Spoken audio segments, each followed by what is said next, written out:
ভাই ও দোস্ত, আজ মরলে কাল 2 দিন, কয়দিন বাঁচবেন? আজকে যদি আপনি এখন মরেন, আপনি যদি এখন মারা যান, আপনার কাপড়গুলা খুইলা রাইখা দিব। আপনি হাতের ভিতরে যে সোনার আংটিগুলা পরছিলেন, রূপার আংটিগুলা পরছিলেন, আপনার স্ত্রী বলবো, আদরের স্ত্রী বলবো, আপনার ছেলেকে বলবো, আপনার মেয়েকে বলবে যে তোর বাবার হাতের আংটিটি খুইলা নিয়ে মানুষ নিয়ে যায়। কথা বলেন ঠিক কি না?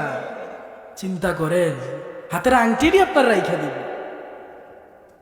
আপনি মারা যান, মনে করেন রাত্রে মারা গেছেন, আপনার দিনে জানা যান, কিন্তু আপনাকে রাতের বেলা ঘরে রাখবেন, আপনাকে বাইরে রাখবেন, ফরিদে রাখবেন, কিন্তু ঘরে রাখবে না, বিছানায় রাখবে না। আপনি একটু চিন্তা করেন, যে স্ত্রী ছাড়া আপনি দুনিয়াতে, যে স্ত্রী ছাড়া আপনি যেখানেই যান, স্ত্রীকে কল দিয়ে বলেন, ওগো কি খাইছো তুমি? ওগো তুমি কি খাইছো? আমার কাছে আজকে ভালো খানা দিছে, আমি খাইতে পারি নাই, তোমাদের মায়ায়।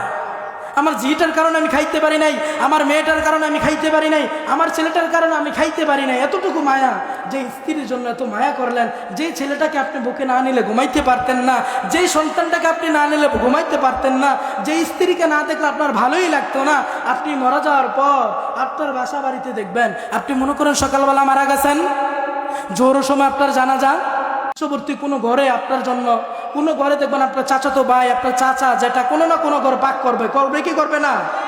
করবে। কিন্তু ওই ঘরে দেখবেন আপনার ছেলে, আপনার মেয়ে বিকালবেলা খানা খাইতেছে। কথা বলেন ঠিক কি না?